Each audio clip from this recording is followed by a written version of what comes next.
नाज़रीन कराम, इमरान खान साहब की बहन अलीमा खान साहिबा ने कहा है कि कारकुनों को चुन चुन कर निशाना बनाया जा रहा है और उनको सजाएं दी जा रही है। कोई तो है जो खौफजदा है। और अडियाला जेल के बाहर गुफ्तगू करते हुए मीडिया से उनका कहना था कि सुबह 11 बजे से हम जेल के बाहर खड़े रहे, प्रोसिक्यूटर के 8 से 10 लोग अंदर जाते हैं। ये कैसे हो सकता है कि एक वकील अपनी टीम के बगैर समाअत में शामिल हो? 4 घंटे से हम जेल के बाहर खड़े हैं। उन्होंने कहा कि ये फेयर ट्रायल कैसे हो सकता है जब वकला को अंदर नहीं जाने देंगे। जज साहब ने कहा कि फैमिली और वकला को अंदर आने दे। 26वीं तरमीम के असरात आप वो बरह दे सकते हैं। जज के अहकाम को नजरअंदाज किया जा रहा है। इमरान खान की वजह से जज भी बेबस है, इंसाफ का निज़ाम और जजेस बेबस हो चुके हैं। खान साहब का कहना था कि यही वजह है कि इमरान खान साहब ने कहा कि तहरीक शुरू करे।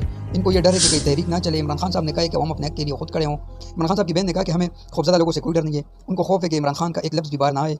और इसके अलावा उनका कहना था कि इमरान खान 9 मई की वाक़यात की CCTV फुटेज का मुतालबा करते रहे हैं। आवाम को अपनी आज़ादी के लिए अब खुद निकलना पड़ेगा।